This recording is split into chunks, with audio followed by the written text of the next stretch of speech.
ਅਸੀਂ ਜੱਟ ਜ਼ਿਮੀਂਦਾਰ ਬੰਦੇ ਜਾਂ ਤਾਂ ਪਾਗਲ ਆ ਜਾਂ ਸਾਨੂੰ ਪਾਗਲ ਬਣਾਇਆ ਜਾਂਦਾ। ਅੱਜ ਕੱਲ੍ਹ ਆਰਗੈਨਿਕ ਦੇ ਨਾਂ ਦੇ ਉੱਤੇ ਅਸੀਂ ਮਹਿੰਗਾ ਆਟਾ ਲੈ ਕੇ ਖਾਣ ਡਏ ਹਾਂ। ਬਿਮਾਰੀਆਂ ਸਾਡੇ 'ਤੇ ਜ਼ੋਰ ਕਰ ਗਈਆਂ। ਉਹੋ ਹੀ ਸ਼ੈਵਾਂ ਜਿਹੜੀਆਂ ਸਾਡੇ ਵੱਡਕੇ ਖਾਂਦੇ ਹੁੰਦੇ ਸੀ, ਉਹੋ ਹੀ ਸ਼ੈਵਾਂ ਅੱਜ ਸਾਨੂੰ ਡਾਕਟਰ ਵਾਪਸ ਖਵਾਉਣ ਡਏ ਆ। ਔਰ ਕੁਛ ਵਿੱਚ ਇਨਵੈਸਟਰ ਜਿਹੜੇ ਹੈਗੇ ਨੇ, ਉਹ ਆਰਗੈਨਿਕ ਦੇ ਨਾਂ ਦੇ ਉੱਤੇ ਸਾਨੂੰ ਉਹੀ ਸ਼ੈਵਾਂ, ਉਹੋ ਹੀ ਕਣਕ ਜਿਹੜੀ ਹੈਗੀ ਆ ਸਾਡੇ ਕੋਲੋਂ 2200 ਨੂੰ ਨਹੀਂ ਸੀ ਵਿਕਦੀ, ਉਹੀ ਕਣਕ ਵਾਪਸ ਜਿਹੜੀ ਹੈਗੀ ਅਸੀਂ 8-8 ਹਜ਼ਾਰ ਨੂੰ ਮਣ ਆਟਾ ਲੈਣਾ ਹੈ ਆਰਗੈਨਿਕ ਦੇ ਨਾਂ 'ਤੇ।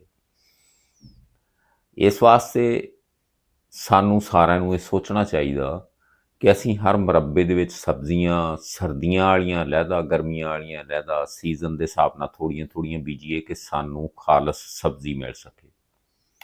ਘਰਾਂ ਦੇ ਵਿੱਚ ਇੱਕ ਇੱਕ ਲਵੇਰਾ ਰੱਖੀਏ ਤਾਂ ਕਿ ਅਸੀਂ ਖਾਲਸ ਦੁੱਧ ਪੀ ਸਕੀਏ। ਮੁਰੱਬਿਆਂ ਦੇ ਵਿੱਚ ਅਸੀਂ ਕੈਮੀਕਲ ਦੀ ਥਾਂ ਦੇ ਉੱਤੇ ਖਾਲਸ ਰੂੜੀ ਇਸਤੇਮਾਲ ਕਰੀਏ। ਬੇਸ਼ੱਕ ਉਹ ਪੈਦਾਵਾਰ ਘੱਟ ਹੋਏਗੀ, ਲੇਕਿਨ ਉਹ ਪੈਦਾਵਾਰ ਆਰਗੈਨਿਕ ਹੋਏਗੀ। ਸਾਡੀ ਸਿਹਤ, ਸਾਡੇ ਬੱਚਿਆਂ ਦੀ ਸਿਹਤ, ਸਾਡੀ ਖੁਰਾਕ ਬਿਹਤਰ ਹੋ ਜਾਏਗੀ। ਅਸੀਂ ਇਹ ਚੀਜ਼ਾਂ ਛੱਡਤੀਆਂ। ਅਸੀਂ ਖਾਲੇ ਬੰਨੇ ਅੱਗੇ ਖੁਦ ਸਾਡੇ ਵਡਕੇ ਛਾਂਗਦੇ ਹੁੰਦੇ ਸਨ, ਕੱਢਦੇ ਹੁੰਦੇ ਸਨ, ਅਸੀਂ ਉਹ ਨੌਕਰਾਂ 'ਤੇ ਸਿੱਟਤਾ। ਅਸੀਂ ਰੂੜੀ ਛੱਡ ਕੇ ਖਾਦ ਵਾਲੇ ਪਾਸੇ ਨੂੰ ਤੁਰ ਪਏ। ਅਸੀਂ ਬਿਮਾਰੀਆਂ ਜਿੰਨੀਆਂ ਵੀ ਹੈਗੀਆਂ, ਬਿਮਾਰੀਆਂ ਵਾਸਤੇ ਸਪਰੇਆਂ ਕਰਨ ਲੱਗ ਪਏ। ਜ਼ਿਆਦਾ ਪੈਦਾਵਾਰ ਵਾਸਤੇ ਅਸੀਂ ਉਹਨੂੰ ਕੋਈ ਜ਼ਿੰਕ ਪਾਉਣ ਡਿਆ, ਕੋਈ ਤੇਜ਼ਾਬ ਪਾਉਣ ਡਿਆ, ਕੋਈ ਕੁਛ ਕਰਨ ਡਿਆ। ਇਹ ਸਾਰਾ ਕੁਛ ਅਸੀਂ ਜਿਹੜਾ ਹੈਗਾ ਨਾ, ਉਹਨਾਂ ਫਸਲਾਂ ਦੇ ਵਿੱਚ, ਉਹਨਾਂ ਜਿਣਸਾਂ ਦੇ ਵਿੱਚ ਸ਼ਾਮਲ ਕਰਨ ਡਏ। ਮੁੜ ਕੇ ਉਹੀ ਜਿਣਸਾਂ ਅਸੀਂ ਖਾਂਦੇ ਹਾਂ, ਜਿਹਦੀ ਵਜ੍ਹਾ ਦੇ ਨਾਲ ਅਸੀਂ ਬਿਮਾਰੀਆਂ ਦੇ ਵਿੱਚ ਘਿਰਦੇ ਜਾਣ ਡਏ। ਔਰ ਜਿਹਨੇ ਬਿਮਾਰੀਆਂ ਤੋਂ ਬਚਣਾ, ਉਹ ਆਰਗੈਨਿਕ ਦੇ ਨਾਂ ਦੇ ਉੱਤੇ ਮਹਿੰਗੀਆਂ ਸ਼ੈਵਾਂ ਲਵੇ। ਕਿਉਂ ਨਾ ਅਸੀਂ ਇਹ ਸਾਰਾ ਕੁਛ ਆਪ ਕਰੀਏ। ਜੇ ਅਸੀਂ ਸਪਰੇਅ ਨਹੀਂ ਸੀ ਕਰਦੇ ਤਾਂ ਸਾਡੀਆਂ ਫਸਲਾਂ ਨਹੀਂ ਸੀ ਹੁੰਦੀਆਂ। ਖਾਲੇ ਬੰਨੇ ਅਸੀਂ ਆਪ ਕੱਢਦੇ ਸੀ। ਠੀਕ ਆ, ਇਹਦੇ ਵਿੱਚ ਗਰੀਬ ਦੀ ਰੋਜ਼ੀ ਹੈ, ਲੇਕਿਨ ਗਰੀਬ ਉਦੋਂ ਵੀ ਜ਼ਿੰਦਾ ਸੀ। ਹੁਣ ਵੀ ਜਿਹੜਾ ਹੈਗਾ, ਹੁਣ ਅਸੀਂ ਚੌਧਰੀ ਬਣ ਗਏ। 4-4 ਆਨੇ ਸਾਡੇ ਮਾਂ ਪਿਓ ਨੇ ਕਮਾ ਕੇ ਸਾਨੂੰ ਦੇ ਦਿੱਤੇ। ਅਸੀਂ ਉਹਨਾਂ ਪੈਸਿਆਂ ਦੇ ਉੱਤੇ ਚੌਧਰੀ ਬਣ ਗਏ।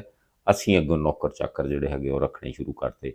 ਨੌਕਰ ਚਾਕਰ ਰੱਖ ਲੈ, ਸਾਰਾ ਕੁਛ ਠੀਕ ਆ, ਲੇਕਿਨ ਇਹ ਆ ਕਿ ਫਿਰ ਵੀ ਤੁਸੀਂ ਕਮ ਅਜ਼ ਕਮ ਯਾਰ ਉਹਨੂੰ ਟਾਈਮ ਤਾਂ ਦਿਓ। ਨੌਕਰ ਕੰਮ ਕਰਦਾ, ਉਹਨੂੰ ਦੇਖੋ ਤਾਂ ਸਹੀ ਜਾ ਕੇ।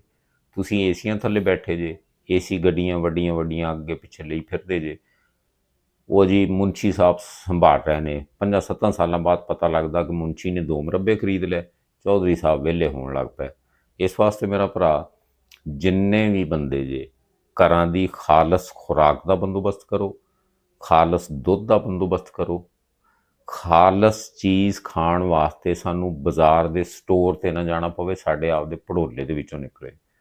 ਇਹ 2-4 ਗੱਲਾਂ ਸਨ, ਤੱਤੀਆਂ ਠੰਡੀਆਂ ਲੱਗੀਆਂ ਹੋਣ ਤੇ ਮਾफ़ੀ ਮੰਗਦਾ ਵਾ, ਮਾਜ਼ਰਤ। ਅੱਲਾ ਤੁਹਾਨੂੰ ਖੁਸ਼ ਰੱਖੇ, ਹੱਸਦੇ ਵਸਦੇ ਰਹੋ, ਆਬਾਦ ਰਹੋ। ਅੱਲਾ ਹਾਫਿਜ਼।